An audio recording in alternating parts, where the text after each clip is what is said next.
ప్రియ దేవుని బిడ్డలారా, బైబిల్ చదవటం వినటం వల్ల మనలో విశ్వాసం పెరుగుతుంది. మన మార్గానికి త్రోవ చూపుతుంది.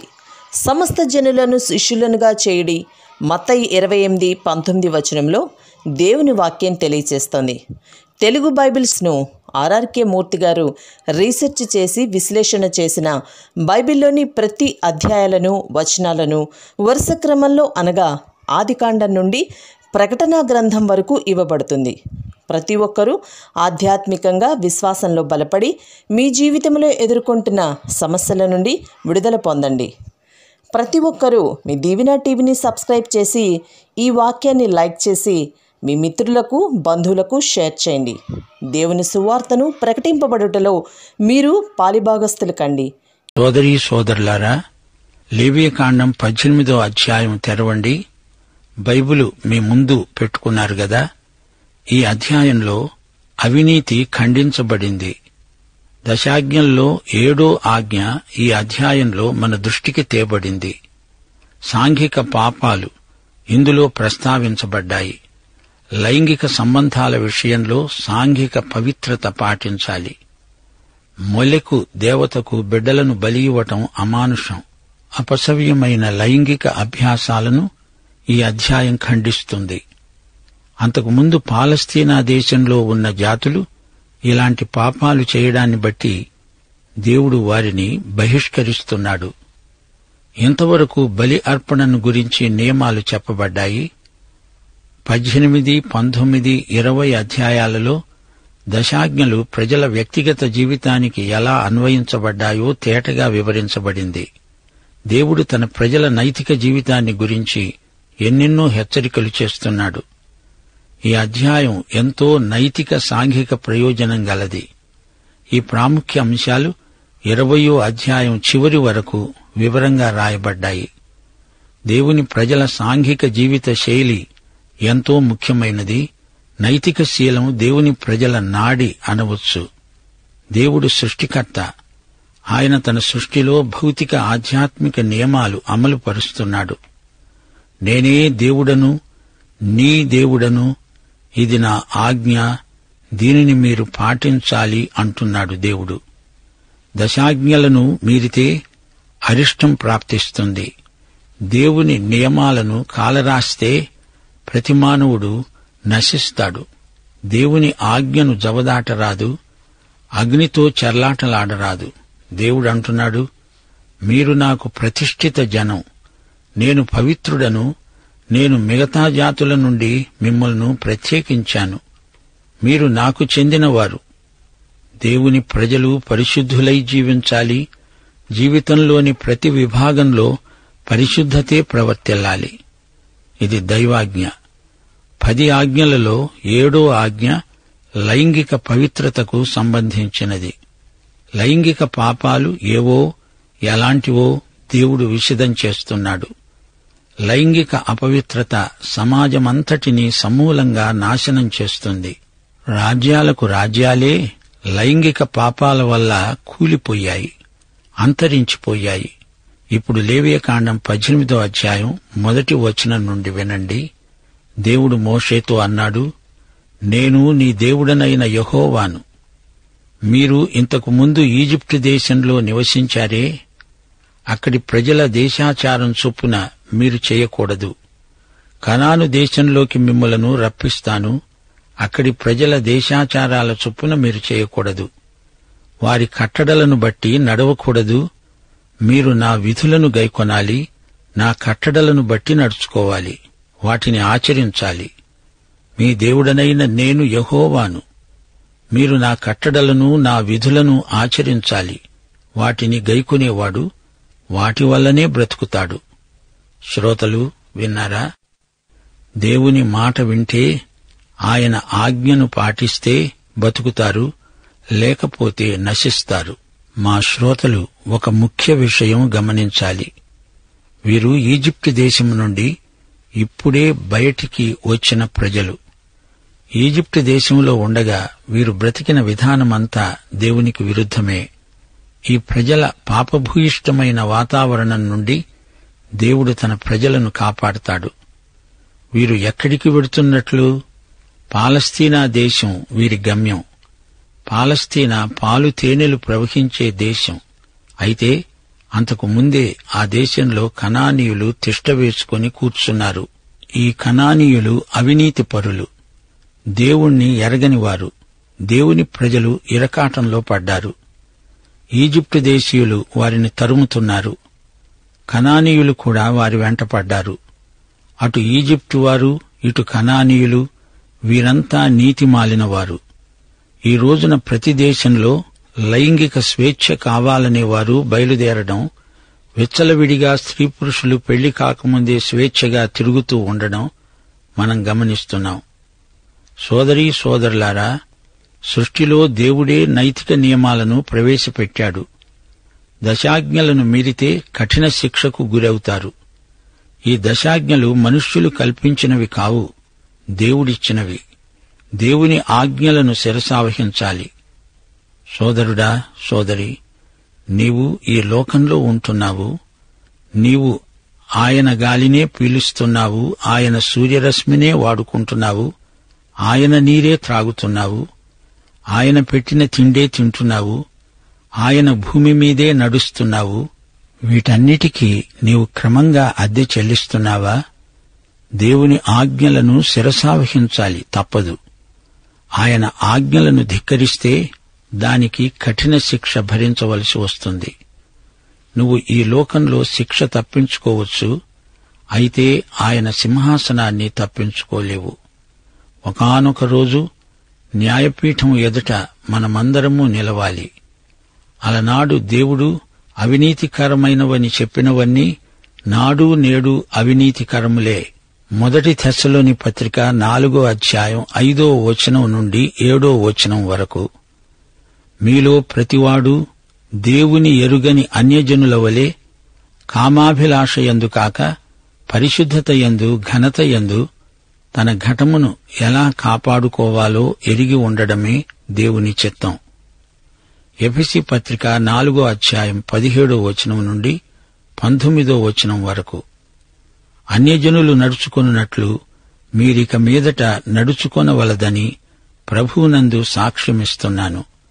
వారైతే అంధకారమైన మనస్సు గలవారై తమ హృదయ కాఠిన్యము వలన తమలోనున్న అజ్ఞానము చేత దేవుని వలన కలిగే జీవములో నుండి వేరుపరచబడిన వారై తమ మనస్సునకు కలిగిన వ్యర్థతను అనుసరించి నడుచుకుంటున్నారు.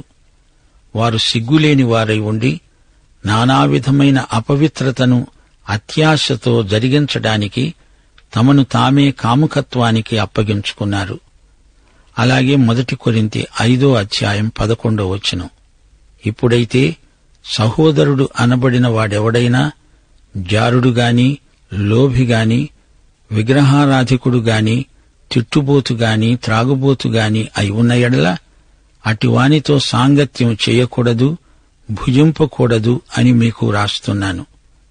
2 పేతురు 1వ అధ్యాయం 4వ వచనం. ఆ మహిమ గుణాతిశయములను బట్టి ఆయన మనకు అమూల్యములను అత్యధికములునైన వాగ్దానములను అనుగ్రహించి ఉన్నాడు.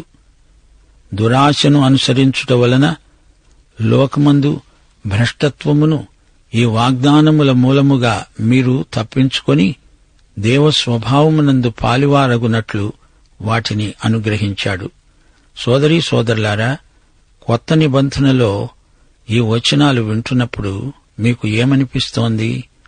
దేవుని బిడ్డ పరిశుద్ధ జీవితం కోసం పిలువబడ్డాడు. అప్పుడు ఇప్పుడు ఎల్లప్పుడూ ఇది వాస్తవమే. 1 కొరింథీ 3వ అధ్యాయం 16-17 వచనాలు. మీరు దేవునికి ఆలయమై ఉన్నారని, దేవుని ఆత్మ మీలో నివసిస్తున్నాడని మీరెరుగరా? ఎవడైనా దేవుని ఆలయాన్ని పాడు చేస్తే దేవుడు వానిని పాడు చేస్తాడు. దేవుని ఆలయము పరిశుద్ధమై ఉన్నది, మీరు ఆ ఆలయమై ఉన్నారు. ఎఫెసీ పత్రిక 1వ అధ్యాయం 4వ వచనం, 1 పేతురు 1వ అధ్యాయం 16వ వచనం. దేవుడు మనలను ముందుగా తన కోసము నిర్ణయించుకొని మనము తన ఎదుట పరిశుద్ధులమును నిర్దోషులమును అయి ఉండాలని జగత్తు పునాది వేయబడకముందే ప్రేమచేత ఆయన క్రీస్తులో మనలను ఏర్పరచుకున్నాడు. నేను పరిశుద్ధుడనై ఉన్నాను గనుక మీరును పరిశుద్ధులై ఉండండి. మిమ్ములను పిలిచినవాడు పరిశుద్ధుడై ఉన్న ప్రకారము మీరును సమస్త ప్రవర్తన యందు పరిశుద్ధులై ఉండండి. గమనించాలి, దేవుడు మనలను పరిశుద్ధులై ఉండడానికే పిలుస్తున్నాడు. క్రైస్తవ జీవితంలో పరిశుద్ధత ఎంతో ప్రాముఖ్యమైనది. మనము లోకస్తుల విధానాలను అనుసరించకూడదు. గుంపులో నీవు ఒకడివైతే నీ ప్రత్యేకతను పోగొట్టుకుంటావు. జాగ్రత్త. క్రైస్తవుల జీవితాలు తాము ప్రకటించే సువార్తకు అనుగుణంగా ఉండాలి. దేవుడు సార్వభౌముడు, ఆయన సర్వసృష్టికర్త. ఈ సృష్టిని నడిపించేవాడు, నిర్వహించేవాడు ఆయనే. దేవుడు అంటున్నాడు, నేను నీ దేవుడను. దేవుని బిడ్డ పరిశుద్ధాత్మ చేత నింపబడినవాడై ఆత్మ ఫలాలు పండిస్తాడు. ఇప్పుడు 6వ వచనం నుండి వినండి. మీలో ఎవరు తన రక్త సంబంధుల మానాచ్ఛాదనమును తీయడానికి వారిని సమీపించకూడదు. నేను యెహోవాను. నీ తండ్రికి మానాచ్ఛాదనముగా ఉన్న నీ తల్లి మానాచ్ఛాదనమును తీయకూడదు. నీ తండ్రి భార్య మానాచ్ఛాదనమును తీయకూడదు. అది నీ తండ్రిదే. నీ సహోదరి మానాచ్ఛాదనమును, అనగా ఇంటిలో పుట్టినదేమి, వెలుపల పుట్టినదేమి, నీ తండ్రి కుమార్తె యొక్క, నీ తల్లి కుమార్తె యొక్క మానాచ్ఛాదనమును తీయకూడదు. నీ కుమారుని కుమార్తె మానాచ్ఛాదనమునైనా, కుమార్తె కుమార్తె మానాచ్ఛాదనమునైనను తీయకూడదు. అది నీది. నీ తండ్రి వలన పుట్టిన నీ తండ్రి భార్య కుమార్తె నీ సహోదరి, ఆమె మానాచ్ఛాదనమును తీయకూడదు. నీ తండ్రి సహోదరి మానాచ్ఛాదనమును తీయకూడదు. ఆమె నీ తండ్రి రక్త సంబంధి. నీ తల్లి సహోదరి మానాచ్ఛాదనమును తీయకూడదు. ఆమె నీ తల్లి రక్త సంబంధి. నీ తండ్రి సహోదరుని మానాచ్ఛాదనమును తీయకూడదు, అనగా అతని భార్యను సమీపించకూడదు. ఆమె నీ పినతల్లి. అలాగే కోడలు, సోదరుని భార్య, వీరి మానాచ్ఛాదనములు తీయకూడదు. ఒక స్త్రీ, ఆమె కుమార్తె, ఆమె మనుమరాలు, వీరి మానాచ్ఛాదనములు తీయకూడదు. ఎందుకనగా వీరు రక్త సంబంధులు. అది దుష్కామ ప్రవర్తన. నీ భార్య బ్రతికి ఉండగా ఆమెను పీడించడానికి ఆమె సహోదరిని పెళ్లి చేసుకోకూడదు. అపవిత్రత వలన స్త్రీ కడగా ఉన్నప్పుడు ఆమెను సమీపించకూడదు. నీ పొరుగువాని భార్యతో సంపర్కం పెట్టుకోకూడదు. 21వ వచనం. నీవు ఏమాత్రమూ నీ సంతానమును మొలెకు అగ్నిగుండమును దాటనీయకూడదు. నీ దేవుని నామమును అపవిత్రపరచకూడదు. నేను యెహోవాను. స్త్రీ పురుషులలో స్వజాతి సంపర్కం హేయం. మానవుడు జంతు సంపర్కం చేయకూడదు. అది విపరీతం. గమనించాలి, దగ్గర బంధువులలో లైంగిక సంపర్కం నిషిద్ధం. 7వ ఆజ్ఞను ఈ అధ్యాయం వివరిస్తోంది. రక్త సంబంధులతో లైంగిక సంబంధాలు పెట్టుకోకూడదు. నేను యెహోవాను, మీ దేవుడను. గనుక మీరు ఇలాంటి అవాచ్యమైన పనులు చేయకూడదు. కొరింథీ సంఘంలో ఇలాంటివి జరిగాయి. 1 కొరింథీ 5వ అధ్యాయం 1వ వచనం. మీలో జారత్వమున్నదని వదంతి. మీలో ఒకడు తన తండ్రి భార్యను ఉంచుకున్నాడట. అట్టి జారత్వము అన్యజనులలోనైనా జరగదు. ఈ రోజున కూడా ఇలాంటి లైంగిక వైపరీత్యాలను చూస్తున్నాము. దేవుడు వీటిని గర్హిస్తున్నాడు. రక్త సంబంధాలు, వైవాహిక సంబంధాలు ఎలా ఉండాలో ఈ అధ్యాయంలో చూపబడింది. వ్యభిచారము మహాఘోరమైన పాపం. ఈజిప్టులోని ఫరో వంశాలలో సొంత సోదరీ సోదరులు కూడా పెళ్లి చేసుకునే ఆచారం ఉండేది.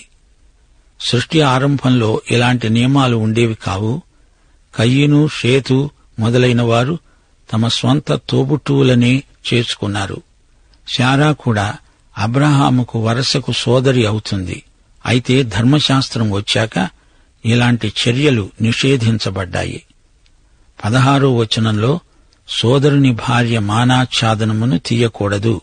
అయితే ద్వితీయోపదేశకాండం 25వ అధ్యాయం 5వ వచనం నుండి 10వ వచనం వరకు సహోదరులు కూడి నివసిస్తూ ఉండగా వారిలో ఒకడు సంతానము లేక చనిపోయిన ఎడల చనిపోయిన వాని భార్య అన్యుణ్ణి పెళ్లి చేసుకోకూడదు. ఆమె పెనిమిటి సహోదరుడు ఆమె వద్దకు పోయి తన సహోదరునికి మారుగా ఆమె ఎడల భర్త ధర్మం జరిగించాలి. చనిపోయిన సహోదరుని పేరు ఇశ్రాయేలీయుల నుండి తుడిచివేయబడకుండునట్లు ఆమె కన్న జ్యేష్ఠ కుమారుడు చనిపోయిన సహోదరునికి వారసుడిగా ఉండాలి. అతడు తన సహోదరుని భార్యను పరిగ్రహింపనొల్లని ఎడల వాని సహోదరుని భార్య పట్టణపు గవినికి అనగా పెద్దల యొద్దకు పోయి, నా పెనిమిటి సహోదరుడు ఇశ్రాయేలీయులలో తన సహోదరునికి పేరు స్థాపింపనని చెప్పి దేవర ధర్మము చేయనొల్లడు అని తెలుపుకోవాలి. అప్పుడు అతని ఊరి పెద్దలు అతణ్ణి పిలిపించి అతనితో మాట్లాడిన తరువాత అతడు నిలువబడి, ఆమెను పరిగ్రహించడం నాకు ఇష్టం లేదు అంటే అతని సహోదరుని భార్య పెద్దలు చూస్తూ ఉండగా అతని దాపునకు పోయి అతని కాలి నుండి చెప్పు ఊడదీసి అతని ముఖం ఎదుట ఉమ్మివేసి, తన సహోదరుని ఇల్లు నిలుపని మనుష్యునికి ఈలాగు చేయబడుతుందని చెప్పాలి. అప్పుడు ఇశ్రాయేలీయులలో చెప్పు ఊడదీయబడిన వాని ఇల్లు అని దానికి పేరు పెట్టబడుతుంది. ప్రియ శ్రోతలారా, ఈ సందర్భంలో రూతు కథను జ్ఞాపకం చేసుకోండి. రూతును పెళ్లాడి ఆ కుటుంబాన్ని నిలువబెట్టడానికి తనకు వీలు కాదని చెప్పినవాడు చెప్పు ఊడదీయబడినవాడు. అప్పుడు బోయజు రూతును పెళ్లి చేసుకున్నాడు. ఒక స్త్రీని ఆమె చెల్లెల్ని ఒకేసారి పెళ్లి చేసుకోవడం నిషిద్ధం. ఒక స్త్రీని ఆమె కుమార్తెను పెళ్లాడకూడదు. ఎందుకనగా వారు రక్త సంబంధులు. అది పెళ్లి కాదు, కామ వికార చేష్ట. నీ భార్య బ్రతికి ఉండగా ఆమె చెల్లెల్ని చేసుకుని ఆమెను ఏడిపించవద్దు. యాకోబు అచ్చం ఇదే తప్పు చేశాడు. లేయాను ఆమె చెల్లెలు రాహేలును పెళ్లాడాడు. అందుకే ఆ కుటుంబం అన్ని అగచాట్ల పాలైంది. అయితే యాకోబు కాలం నాటికి ఇంకా ధర్మశాస్త్రం వచ్చి ఉండలేదు. అప్పటికి ఇంకా దశాజ్ఞలు అమల్లో లేవు. భార్యాభర్తల మధ్య లైంగిక సంబంధం పవిత్రమైనది. కానాను దేశంలో నివసించిన జాతులు తమకు ఇష్టం వచ్చినట్లు లైంగిక సంబంధాలు కొనసాగించారు. అయితే క్రీస్తునందు కుటుంబం ఎలా ఉండాలో ఎఫెసీ పత్రిక 3వ అధ్యాయం 15వ వచనం తేటపరుస్తోంది. ప్రేమయందు వేరుపారి స్థిరపడి సమస్త పరిశుద్ధులతో కూడా దాని వెడల్పు, పొడవు, ఎత్తు, లోతు ఎంతో గ్రహించడానికి తగిన శక్తి మనకు కావాలి. దేవుని కుటుంబం పవిత్రతకు పెట్టింది పేరు. సాక్ష్యపు గుడారంలో ఆరాధన స్థలం పవిత్రం. 1 కొరింథీ 7వ అధ్యాయం అంతా చదివితే దేవుని కుటుంబమందలి ప్రేమ ఎలాంటిదో అర్థమవుతుంది. ప్రతివానికి స్వంత భార్య ఉండాలి. ప్రతి స్త్రీకి స్వంత భర్త ఉండాలి. భర్త భార్యకు, భార్య భర్తకు వారి వారి ధర్మములు నడపాలి. భర్తకే కాని భార్యకు తన దేహముపై అధికారం లేదు. అలాగే భార్యకే కాని భర్తకు తన దేహముపై అధికారం లేదు. ప్రతి మనుష్యుడు తనకున్న కృపావరాన్ని దేవుని వలన పొంది ఉన్నాడు. మనస్సు నిలుపలేని వారు పెళ్లి చేసుకోవచ్చు. కామతప్తులగుట కంటే పెళ్లి చేసుకోవడం మేలు. విడాకులు విశ్వాసులకు తగని పని. సమాధానంగా ఉండడానికి దేవుడు మనల్ని పిలిచాడు. దేవుని ఆజ్ఞలను అనుసరించడమే ముఖ్యం. ప్రతివాడు ఏ స్థితిలో పిలువబడ్డాడో ఆ స్థితిలోనే ఉండిపోవాలి. ఆ స్థితిలోనే దేవునితో సహవాసం కలిగి ఉండాలి. పెళ్లి చేసుకోవడం పాపం కాదుగాని విడాకులు పాపం. లోకపు నటన గతించిపోతున్నది. యోగ్య ప్రవర్తన గలవారై తొందర ఏమీ లేక ప్రభువు సన్నిధానవర్తనులై ఉండాలి. ప్రభువునందు మాత్రమే పెళ్లి చేసుకోవాలి. సోదరీ సోదరులారా, మనం ఇప్పుడు లేవియకాండం 18వ అధ్యాయం 23వ వచనం వరకు వచ్చాం. ఈ అధ్యాయం ముగింపులో మోలెకు దేవత విషయం ప్రస్తావించబడింది. ఈ మోలెకు లైంగిక సంబంధాలకు అధిష్టాన దేవత. మోలెకు లోహపు విగ్రహం చేతుల్లో చంటి పిల్లలను పెట్టి ఆ విగ్రహాన్ని బాగా వేడి చేస్తారు. 2 రాజులు 17వ అధ్యాయం 31వ వచనం. ఆవీయులు నిబ్హజు దేవతను, తర్తాకు దేవతను, ఎవరి దేవతను వారు పెట్టుకుంటున్నారు. సెపర్వీయులు తమ పిల్లలను అద్రమ్మెలకు, అనెమ్మెలకు అనే సెపర్వయీముల యొక్క దేవతలకు అగ్నిగుండమందు దహిస్తున్నారు. ఇర్మియా 7వ అధ్యాయం 31వ వచనం. నేను ఆజ్ఞాపించని క్రియను, నాకు తోచని క్రియను వారు చేసి ఉన్నారు. అగ్నిలో తమ కుమారులను, తమ కుమార్తెలను దహించడానికి బెన్హిన్నోము లోయలోనున్న తోఫెతునందు బలిపీఠములను కట్టుకొని ఉన్నారు. ఇలాంటి పైశాచిక క్రియలు దేవుడు నిషేధించాడు. దేవుడు పిల్లలను ఎంతో ప్రేమిస్తాడు. పిల్లలను నా దగ్గరికి రానిమ్మని ప్రభువు పిలుస్తున్నాడు. అపవిత్రత కలుగజేసుకొనకూడదు. కనానీయులు అపవిత్రులు. ఆ దేశము అపవిత్రమైనది. వారికి శిక్ష తప్పదు. ఆ దేశం వారిని వెళ్లగక్కి వేస్తుంది. అయితే మీ విషయంలో మీరు జాగ్రత్తగా ఉండి వారి హేయక్రియలు చేయకండి. అలా చేస్తే మిమ్ములను బహిష్కరించవలసి వస్తుంది. వారి ఆచారాలు మీరు పాటించవద్దు. పాటిస్తే మీరు అపవిత్రులైపోతారు. నేను మీ దేవుడనైన యెహోవాను. సోదరీ సోదరులారా, జంతు సంపర్కం ఎంత ఘోరమో రోమాపత్రిక 1వ అధ్యాయం చదివితే బోధపడుతుంది. అది హేయక్రియ. ఈ రోజున ప్రపంచంలో కొన్ని గొప్ప పట్టణాలలో సొదొమ గొమొర్రాల కంటే ఘోరమైన క్రియలు జరుగుతున్నాయి. ఇలాంటి పట్టణాలలో సువార్త సేవ ముమ్మరంగా జరగాలి. ఎరికో లాంటి పట్టణాలు ఈ రోజున కూడా ఉన్నాయి. ప్రజలు రక్షించబడితేనే కాని ఈ సమస్యలు పరిష్కారం కావు. దేవుని బిడ్డలు లోకంతో ఒకటైపోకూడదు. పాఠం సమాప్తం. దైవాశీస్సులు. ప్రార్థన చేసుకుందాం. పరిశుద్ధుడవైన మా పరమతండ్రి, ఈ రోజున నీ వాక్యాన్ని విన్నాము. విని నీవు మా పట్ల చూపుతున్న అపారమైన కృపను బట్టి నిన్ను మరి ఒకసారి స్తుతిస్తున్నాము.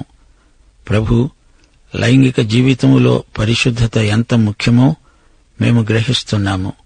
కుటుంబ సంబంధాలలో నీ ప్రేమ మాకు ఆధారం.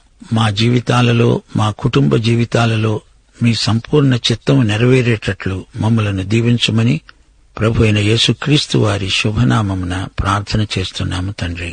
ఆమేన్.